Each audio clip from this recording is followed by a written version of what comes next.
But yeah. Alright, usually illegal drugs aside, I was actually going to tell a story related to Lego games. In another Skype call, he was showing me playing games, and he got out Lego Batman. So he puts it in. Uh, he he was about to start the first level. It came with my I Xbox, go up. by the way. I go up. Yeah, Xbox 360. It- I go up, and I get up and like get something to drink. I come back. He's on the 360 dashboard. I'm like, God damn, that was quick. Oh, Lego Batman bored me to hell. Especially after playing Arkham Asylum. Yeah. Like, that kind of raises your expectation for Batman games. Yeah. I mean, other than fighting the Joker, that game is just fun. Yeah, they ruined fighting the Joker as Batman. What the fuck? Hopefully It's Arkham like- City will do better. It's like ruining Superman. How the fuck do you do that? Whoever made Superman 64 certainly knew how. Also, any Superman movie after 2. I've actually been watching Proton John's Let's Play of Superman 64. He's, it takes practice, but you can get good at it. Yeah. There's gonna be. I mean, come on. This is the guy who has beat Ninja Gaiden, all 3 of them on the NES, and has beaten the first 2 worlds of Kaizo.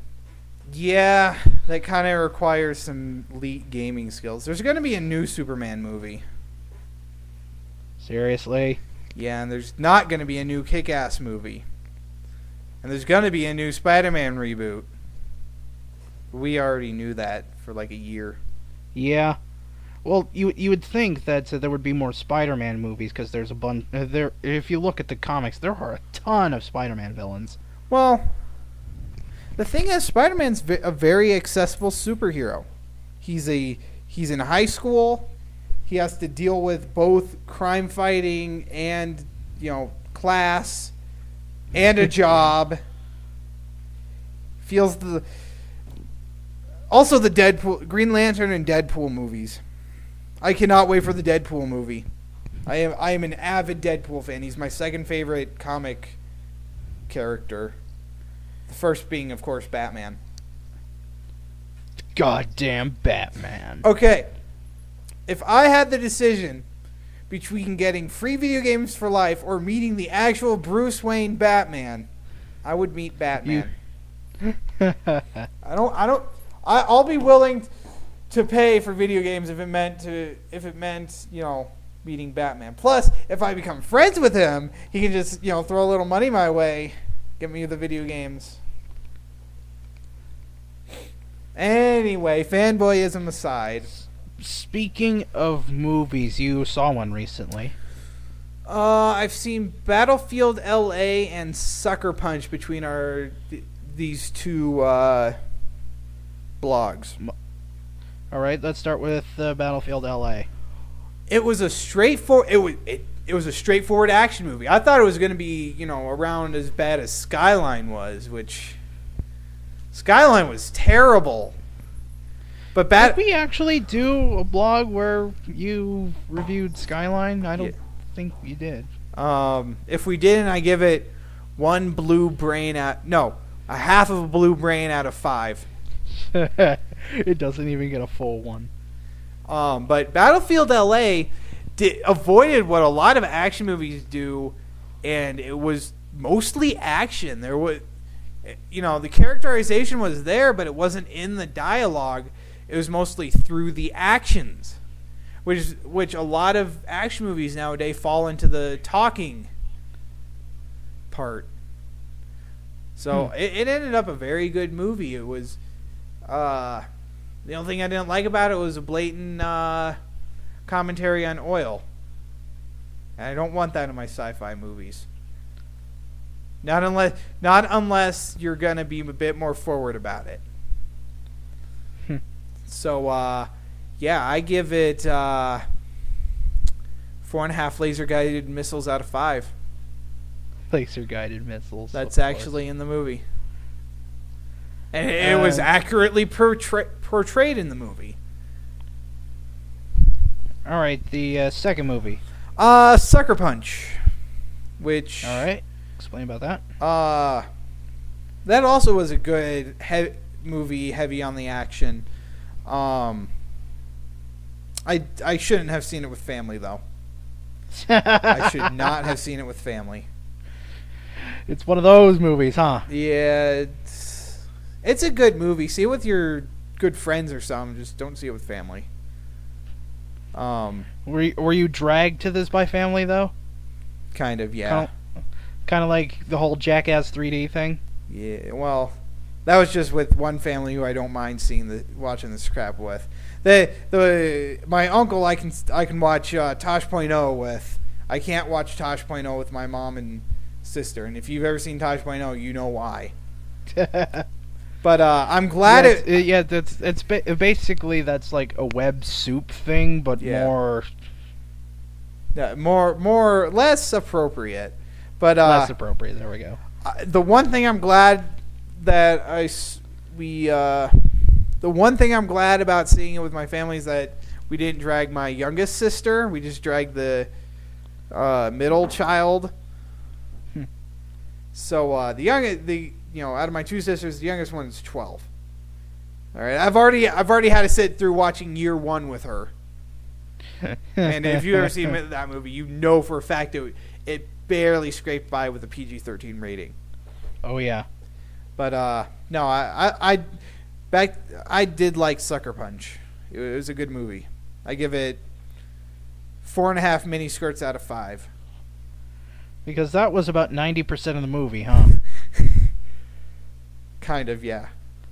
In my mind, it was. You gave it a good score, but I'm looking at the website Rotten Tomatoes, which basically compiles movie critics' reviews, and almost unanimously, critics did not like this movie.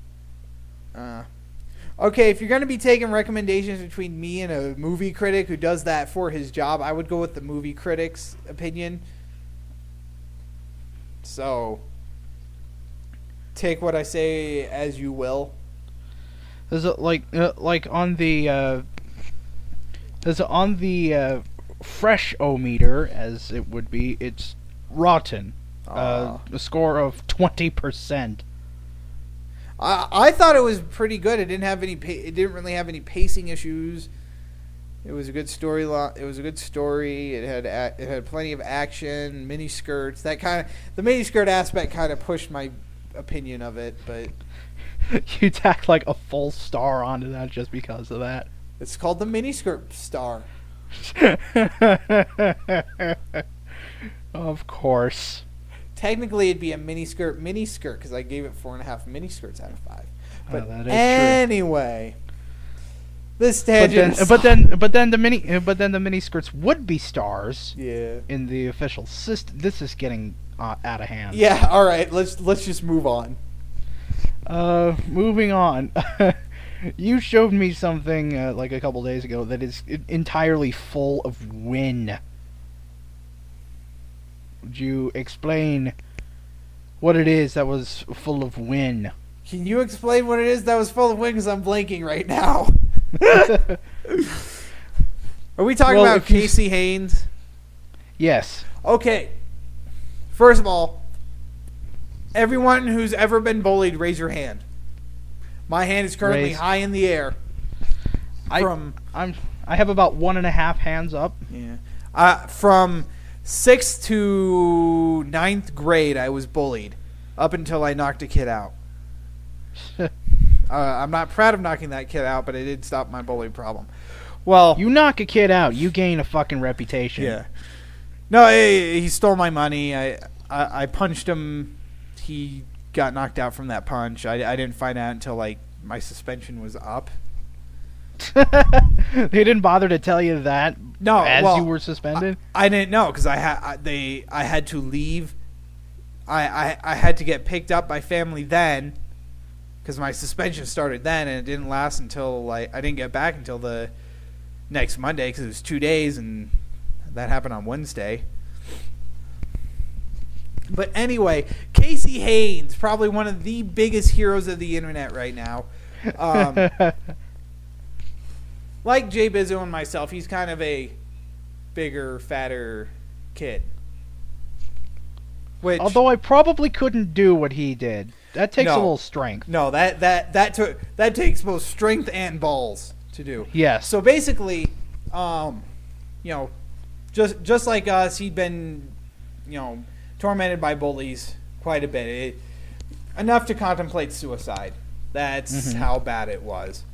And so one day, some of these bullies decided to humiliate him further than they already have and record themselves bullying him.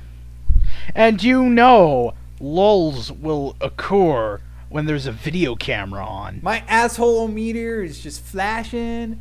But anyway, so one of them goes up to him. He's kind of a scrawnier kid, smaller than Casey, but he gets Casey's attention, pops him in the face.